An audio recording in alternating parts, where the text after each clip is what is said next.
श्रद्धा जब संकल्प बन जाए और प्रेम जब तपस्या बन जाए तो जन्म लेती है वो नारी जो मृत्यु से भी अपने सुहाग को बचा लाई।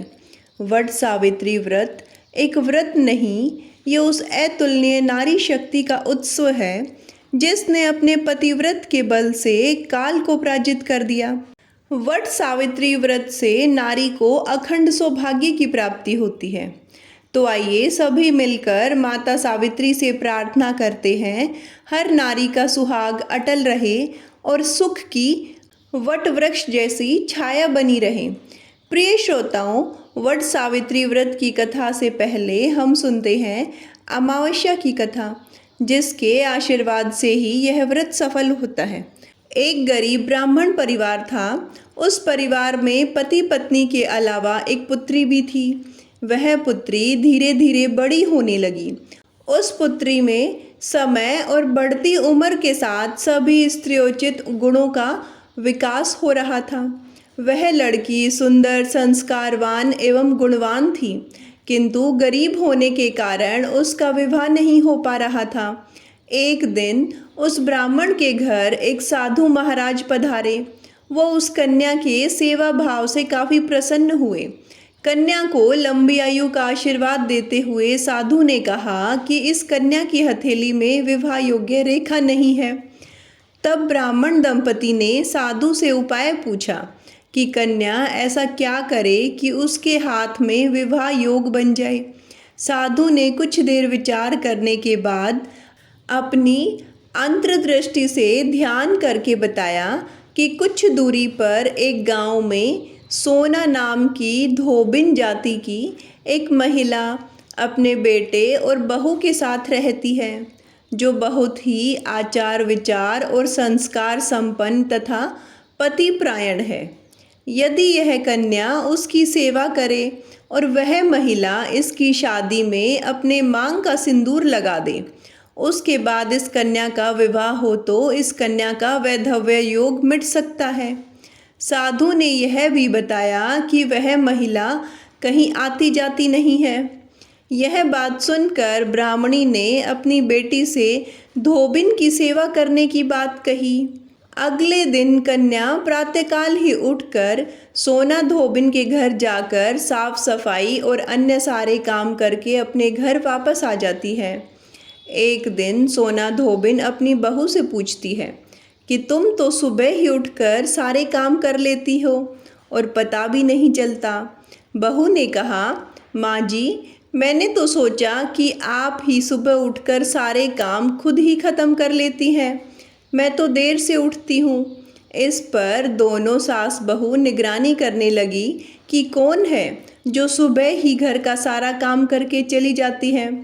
कई दिनों के बाद धोबिन ने देखा कि एक कन्या मुँह अंधेरे घर में आती है और सारे काम करने के बाद चली जाती है। जब वह जाने लगी तो सोना धोबिन उसके पैरों पर गिर पड़ी। पूछने लगी कि आप कौन हैं और इस तरह छुपकर मेरे घर की चाकरी क्यों कर रही है।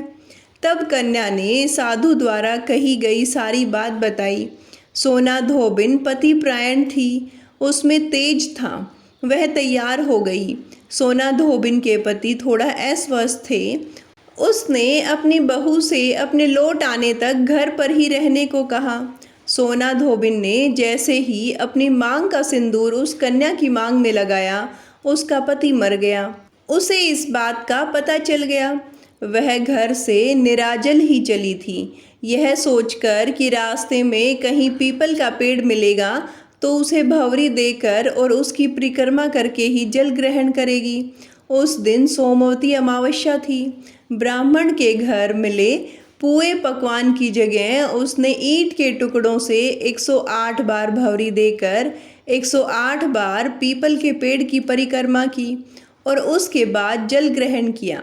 ऐसा करते ही उसके पति के मुर्दा शरीर में वापस जान आ गई। धोबिन का पति वापस जिंदा हो गया। इसलिए सोमवती अमावस्या के दिन से शुरू करके जो व्यक्ति हर अमावस्या के दिन भंवरी देता है, उसके सुख और सौभाग्य में वृद्धि होती है। पीपल के पेड़ में सभी देवों का वास होता है। अतः जो व्यक्ति हर अमावस्या को न हो सके तो वह सोमवार को पड़ने वाली अमावस्या के दिन 108 वस्तुओं की भवरी देकर सोना धोबिन और गौरी गणेश का पूजन करता है, उसे अखंड सौभाग्य की प्राप्ति होती है। ऐसी प्रचलित परंपरा है कि पहली सोमवती अमावस्या के दिन धान, पान, हल्दी, सिंदूर और सुपारी की भवरी दी जाती है। उसके बाद ही सोमवती अमावस्या को अपने सामर्थ्य के हिसाब से फल, मिठाई, सुहाग सामग्री, खाने की सामग्री इत्यादि की भवरी दी जाती है और फिर भवरी पर चढ़ाया गया सामान किसी सुपात्र ब्राह्मण, ननंद या भांजे को दिया जा सकता है। प्रिय श्रोतागणों, आइए अब उस महान कथा का श्रवण करते हैं जो सावित्री और सत्यवान की प्रेम, निष्ठा और दृढ़ संकल्प का प्रतीक है। बहुत समय पहले की बात है। भद्र देश नामक राज्य में अश्वपत नाम के राजा और उनकी रानी मालवती रहते थे। उनके घर एक सुंदर और तेजस्वी कन्या का जन्म हुआ, जिसका नाम उन्होंने सावित्री रखा। वह बहुत बुद्धिमान, धर्मपरायण और सुंदर थी। जब सावित्री विवाह योग्य हुई तो उसके पिता ने उसे स्वयंवर चुनने की अनुमति दी। सावित्री ने धुमतसेन के पुत्र सत्यवान का अपने पति के रूप में वर्ण किया। यह बात जब नारद जी को पता चली तो वे राजा अश्वपति से बोले कि सत्यवान अल्पायु है और 1 वर्ष बाद ही उसकी मृत्यु हो जाएगी। यह जानकर भी सावित्री विवाह के लिए अड़ी रही। सावित्री के सत्यवान से विवाह के पश्चात सावित्री सास, ससुर और पति की सेवा में लगी रही। नारद जी ने मृत्यु का जो दिन बताया था, उस दिन सावित्री भी सत्यवान के साथ वन में चली गई। वन में सत्यवान जैसे ही पेड़ पर चढ़ने लगा, उसके सिर में असहनीय दर्द शुरू हो गया। वो सावित्री की गोद में अपना सिर रख कर लेट गया। कुछ देर बाद सावित्री ने देखा यमराज अनेक दूतों के साथ वहां पहुँचे और वे सत्यवान के अंगु प्रमाण जीव को लेकर दक्षिण दिशा की ओर चल पड़े। सावित्री भी यमराज के पीछे पीछे चल पड़ी। सावित्री को अपने पीछे आते देख यमराज ने कहा, हे पति प्रायणे, जहाँ तक मनुष्य साथ दे सकता है तुमने अपने पति का साथ दे दिया, अब तुम लौट जाओ। सावित्री ने कहा, जहाँ तक मेरे पति जाएंगे वहाँ तक मुझे जाना चाहिए, यह मेरा पत्नी धर्म कहता है। यमराज ने सावित्री की धर्मपरायण वाणी सुनकर वर मांगने को कहा। सावित्री ने कहा, मेरे सास ससुर अंधे हैं, उन्हें नेत्र ज्योति दे दो।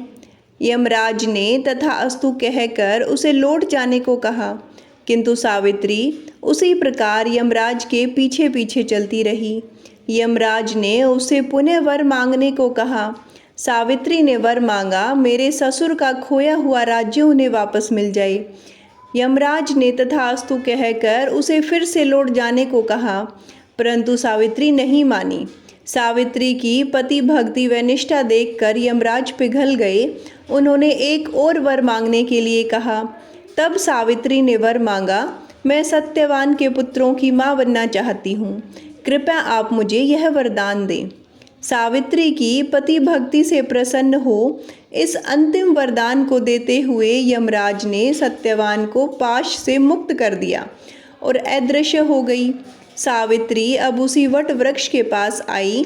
वट वृक्ष के नीचे पड़े सत्यवान के मृत शरीर में जीव का संचार हुआ और वह उठकर बैठ गया। सत्यवान के माता पिता की आंखें ठीक हो गई और उन्हें उनका खोया हुआ राज्य भी वापस मिल गया। इस प्रकार सावित्री के पतिव्रत धर्म, निष्ठा और कीर्ति से चारों दिशाएं गूंज उठी और तभी से वट सावित्री व्रत रखने की परंपरा शुरू हो गई। प्रेम से बोलिए देवी सावित्री की जय, सत्यवान की जय। प्रिय श्रोतागणों, यह थी वट सावित्री व्रत पर सुनी जाने वाली सत्यवान और सावित्री की कथा।